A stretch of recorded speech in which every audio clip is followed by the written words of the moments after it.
పవన్ కళ్యాణ్ వీరాభిమాని నిరంజన్ కన్నుమూశాడు.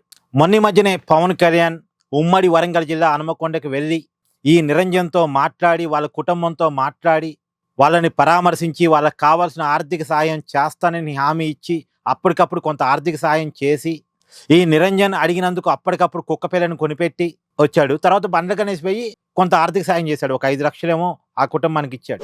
కానీ ఇప్పుడు ఆ నిరంజన్ మన మధ్య లేడు. నిజానికి నిరంజన్కి 17 ఏళ్ళట.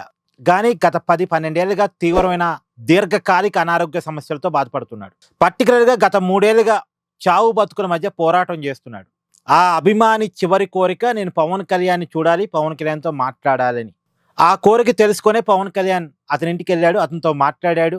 అతను కోరిన ప్రతి కోరికను తీరుస్తానని చెప్పాడు. ఇప్పుడు ఆ నిరంజన్ అడిగింది ఏంటంటే, నాకు ఒక ఇల్లు కావాలి, నాకు ఒక కారు కావాలి, ఆ కారులో నేను తిరగాలి, నాకు కుక్క పిల్ల కావాలి, ఇలా అడిగాడు కొన్ని కోరికలు.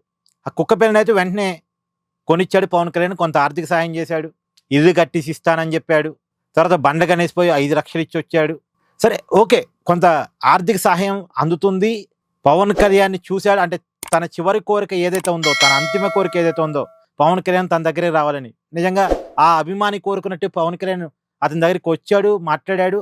అందరూ అనుకున్నది ఏంటంటే అతను కోరిక నెరవేరింది కాబట్టి అతను ఆయుష్ పెరిగే అవకాశం ఉంటుంది అనుకున్నారు. కానీ దురదృష్టం కొద్దీ నిన్న సీరియస్ కావటం, వెంటనే అతన్ని హాస్పిటల్కి తీసుకెళ్ళటం, కానీ అప్పటికే అతను చనిపోవటం మొత్తానికి జరిగిపోయింది. ఏదో కిడ్నీ సంబంధిత వ్యాధి అంటున్నారు. మొత్తానికి పవన్ కళ్యాణ్ వీరాభిమాని తన చివరి కోరికను తీర్చుకొని మనల్ని వదిలేసి వెళ్ళిపోయాడు. Thank you. Please do like, share and subscribe this channel.